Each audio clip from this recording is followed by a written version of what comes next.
दिल्ली की नई मुख्यमंत्री के नाम का ऐलान हो गया है। आतिशी दिल्ली की नई मुख्यमंत्री होंगी। अरविंद केजरीवाल के आवास पर आम आदमी पार्टी के विधायकों की बैठक हुई। बैठक में ये फैसला लिया गया कि आतिशी को दिल्ली का नया मुख्यमंत्री बनाया जाएगा, लेकिन महज चंद महीनों के लिए, क्योंकि चंद महीनों बाद दिल्ली में विधानसभा चुनाव होने हैं। अरविंद केजरीवाल ये घोषणा कर चुके हैं कि विधानसभा चुनाव ही उनकी परीक्षा होंगे। वो जनता की अदालत में जाएंगे और अगर आम आदमी पार्टी चुनाव जीतती है तो अरविंद केजरीवाल दोबारा मुख्यमंत्री की कुर्सी पर बैठेंगे। इसके बावजूद अपनी जगह किसी और को मुख्यमंत्री बनाना एक बड़ा सियासी दांव तो है ही। सियासी जानकार मान रहे हैं कि अरविंद केजरीवाल के इस कदम के दूरगामी परिणाम होंगे। ये अरविंद केजरीवाल की रणनीति का हिस्सा है। इन्होंने मेरे ऊपर आरोप लगाए, मनीष जी के ऊपर आरोप लगाए हैं। इस देश का जो सबसे कठोर कानून है, ईडी का कानून, पीएमएलए, जिसमें बेल भी नहीं मिलती, बेल मिलनी भी मुश्किल है, उसके अंदर हमारे ऊपर तरह तरह के इन लोगों ने आरोप लगाए हैं। कोर्ट से हमको बेल मिल गई, उसके बावजूद आज की तारीख में, आज जो स्थिति है, इससे फालतू कोर्ट और कुछ नहीं कर सकता था जितना कोर्ट ने कर दिया हमारे पक्ष में। हम कोर्ट के बहुत शुक्रगुजार हैं। कोर्ट ने हमें बेल दे दी, अभी बेल तक ही दे सकता था। अब ये केस चलेगा। मैंने वकीलों से पूछा, मैंने कहा मेरा दिल कहता है कि जब तक ये मैं कोर्ट से बरी होके ना आ जाऊं तब तक मैं सीएम की कुर्सी पे नहीं बैठूंगा। उन्होंने कहा जी ये 10 साल चलेगा केस, कोई कह रहा है 15 साल चलेगा केस, कोई कह रहा है 20 साल चलेगा केस। तो केस ये अभी लंबा चलेगा। आज कोर्ट जितना कर सकता था, कोर्ट ने हमारे पक्ष में निर्णय लिया है, हमें बेल दे दी। उन्होंने ऐसे कानून में जिसमें बेल मिलनी नामुमकिन होती है, उन्होंने बेल दे दी। आज मैं आपकी अदालत में आया हूं, जनता की अदालत में आया हूं, आपसे पूछने के लिए आया हूं, क्या आप केजरीवाल को ईमानदार मानते हो कि गुनहगार मानते हो?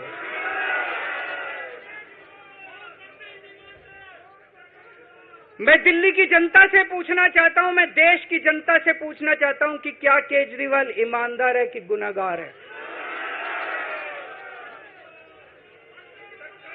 दोस्तों, 2 दिन के बाद, आज से 2 दिन के बाद मैं सीएम की कुर्सी से इस्तीफा देने जा रहा हूं।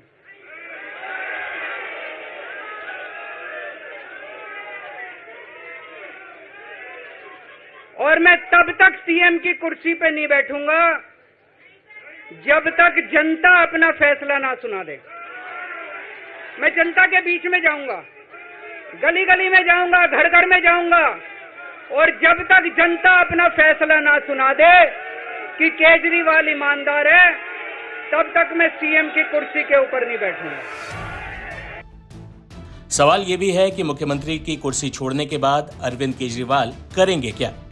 आइए इसके जवाब तलाशने की कोशिश करते हैं। हरियाणा विधानसभा चुनाव सर पर है। आम आदमी पार्टी हरियाणा की सभी 90 विधानसभा सीटों पर चुनाव लड़ रही है, इसलिए यहाँ पर उसके लिए दांव काफी ऊंचे हैं। हरियाणा में पार्टी ने गठबंधन करने से भी मना कर दिया था।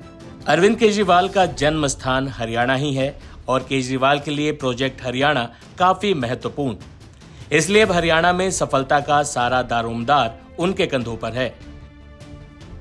ऐसे में फौरी तौर पर केजरीवाल के सामने अगला मिशन हरियाणा विधानसभा चुनाव है। माना जा रहा है कि अब क्योंकि उन्होंने सीएम की कुर्सी छोड़ दी है, ऐसे में वो ज्यादा वक्त तक पार्टी का प्रचार कर सकेंगे। हरियाणा की दोनों मुख्य राजनीतिक पार्टियों भाजपा और कांग्रेस के पास कई बड़े नेता हैं जिनके नाम पर वे चुनाव अभियान में आगे बढ़ रहे हैं, लेकिन आम आदमी पार्टी के पास हरियाणा में ऐसा कोई चेहरा नहीं है। अब अरविंद केजरीवाल के जुटने से उनकी यह कमी पूरी हो जाएगी और पार्टी के चुनाव प्रचार में नई जान आएगी। हरियाणा के बाद दिल्ली विधानसभा चुनाव में भी ज्यादा समय नहीं है।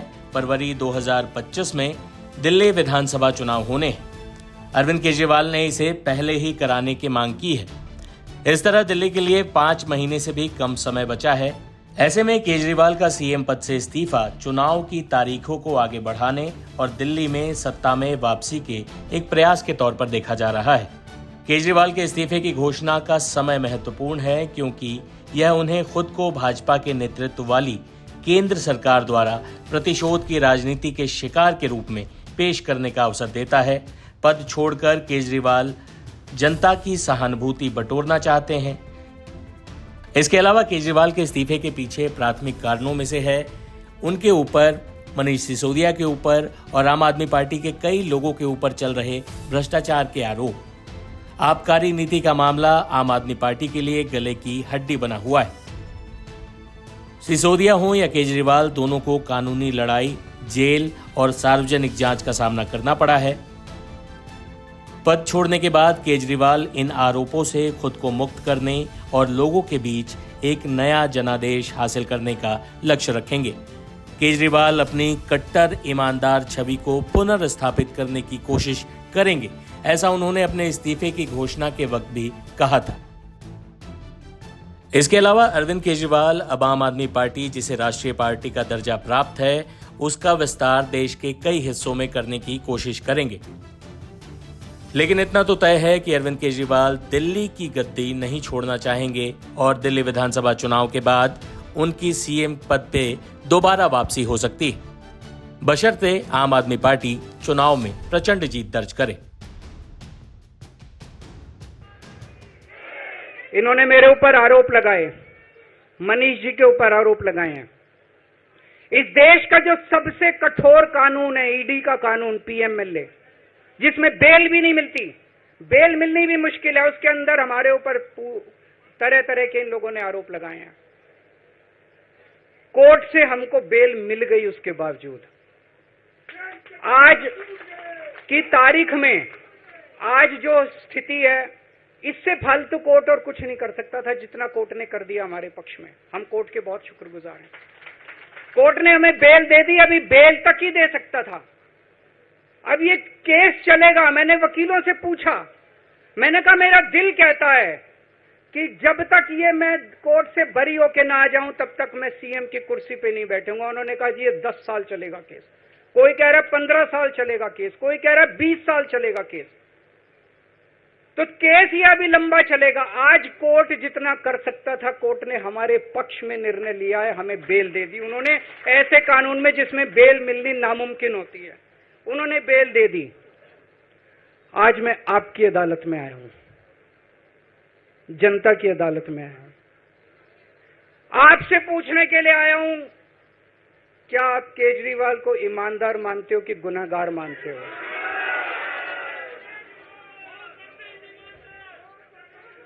मैं दिल्ली की जनता से पूछना चाहता हूं, मैं देश की जनता से पूछना चाहता हूं कि क्या केजरीवाल ईमानदार है कि गुनहगार है? दोस्तों, 2 दिन के बाद, आज से 2 दिन के बाद मैं सीएम की कुर्सी से इस्तीफा देने जा रहा हूं।